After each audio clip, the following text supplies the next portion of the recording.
I think in a sense, if the Commonwealth can be reviewed, reformed, and the Commonwealth can say, okay, we want shared, if you want, British colonial rule, whatever, but we are now all independent. And we want to move on. We don't want the monarch of Britain to be our head. We want to choose our own head. We want to get together to decide what we do together in terms of trade, exchanges, culture and the arts, sports, and so on. If we decide we want the king to come to our meetings and sit with us, fine. But if the Commonwealth decide we no longer want the King of Britain at all among us, then it's up for them to decide, and the King of Britain has to accept that. But I think the fact that the Commonwealth of Nations can already get together in some way to talk and meet, I think that's a good thing. It's what we do with it. But I think we do have to move on from the fact of the monarch of Britain still in some way having that important place. So I know people who are not in favor of the Commonwealth at all. And if the Commonwealth dissolves and disintegrates, well, okay, that's a choice of the Commonwealth to decide. But I think we should find a way to somehow work together, stay together, and do things together, like our Commonwealth Games, Commonwealth Arts and Culture, trade and industry and exchanges and travel among each other and get to know each other better, because we do share the English language. We do share a common background of colonial history from which we have now become independent. So that's my take, Obehi, on that matter of the Commonwealth. I'm open to whatever is decided down the lines. But I think there's something we can work with it. We need to transform it to suit ourselves. And the monarch of Britain should not have to decide for us where we go. If we want to get, if you, Nigeria, St. Lucia, the Caribbean, India want to get together, we can decide whether we invite him or not to come. He doesn't have to be there. You see what I'm saying? You see, where I really have a problem with it is, Uh-huh. you know, when you create institution, Yeah. you also create sort of emblems, symbolism of Fair it, enough. you know, what it represents. Now, in this case, the Commonwealth, this is what we are talking about. What does it represent? It represents the glory of the British Empire, Okay. and therefore the defeat of every other person that was subjugated. Mm-hmm. So, what am I to celebrate in the Commonwealth as Okay. a member that was subjugated? I would need to invite the British to my territory. Mm-hmm. They came by force, Yeah. killed my people, Mm-hmm. imposed themselves on my ancestors. Right. On their own, they went away. Maybe they could have been fought and driven away, but we didn't do that. Maybe we were not able to do that. Mm-hmm. So I can get it. They won. They won. Fine. But Right. what do we need to celebrate in that? If what we're actually celebrating is that we had a common history. Yes. That history certainly do not put us in equal ranking. Yeah. That is where I think we have a problem there. If maybe, for example, it was all the people that was formerly colony of the British have organized themselves and called themselves Commonwealth, I can get that. But certainly must not include the United Kingdom.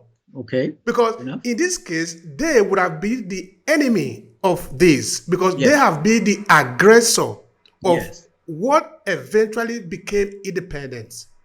How can they still become the head of that organ? That is where I think we need explanation. I agree. So it may mean, as people talk about this more, that either the nations either totally rename themselves, don't even call themselves the Commonwealth, don't even use the word Commonwealth. Just say we want to have an association of nations, figure out how we want to do it. My point is, how can we stay together? Africa, India, all those nations that once were under Britain.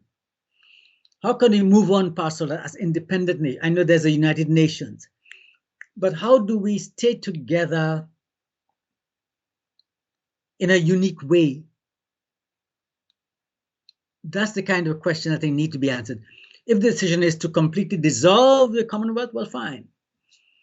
But how can we work together better? How can we stay together better? Even the United Nations today has all kinds of problems. And I think we who once shared that common history with all its ills and all the rest of it, what can we salvage? How can Africa and the Caribbean is made up of, yes, you have Europeans, you have Asian people here, but the very cultural spirit of the Caribbean is African.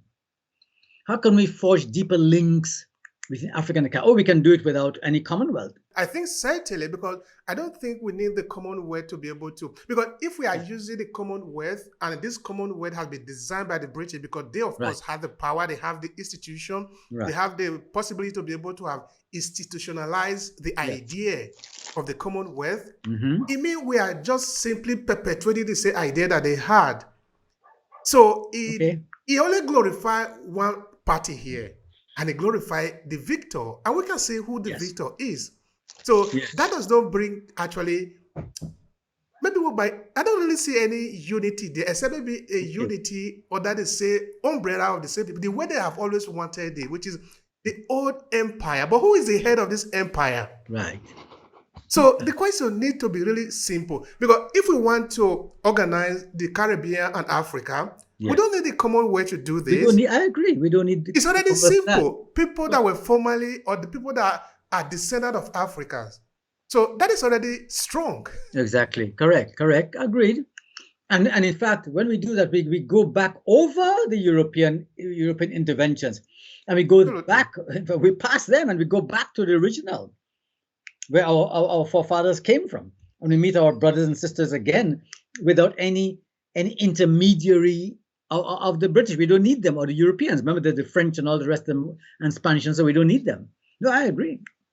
So I'm saying, is the United States part of the Commonwealth? No, it's not. No, the Commonwealth is a British Commonwealth for us. I don't know if the French have anything similar for their former French colonies. I don't know what the French have, but the British have this Commonwealth idea.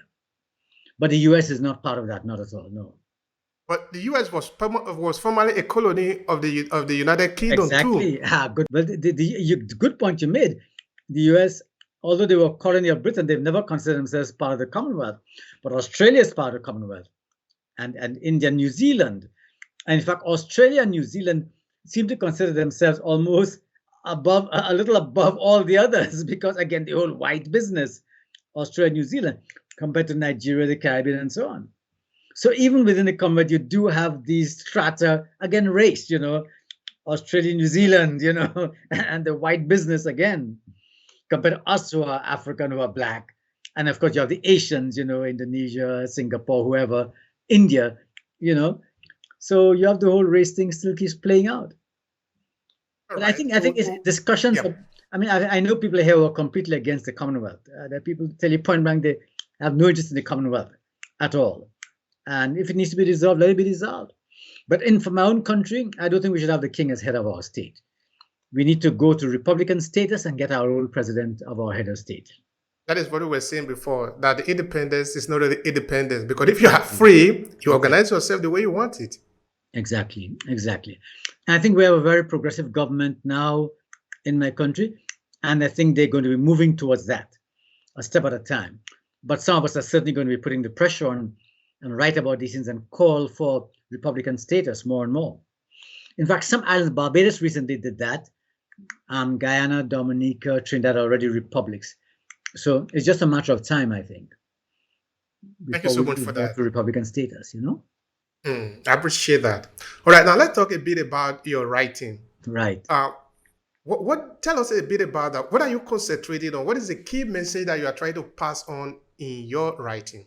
I don't know if I have a key message. Whenever I'm asked that, I can never say that I have one theme. Over the years, I've written out of my Caribbean experience, out of St. Lucia. The images of my poetry come from St. Lucia and the Caribbean. I describe the fauna and flora quite a bit.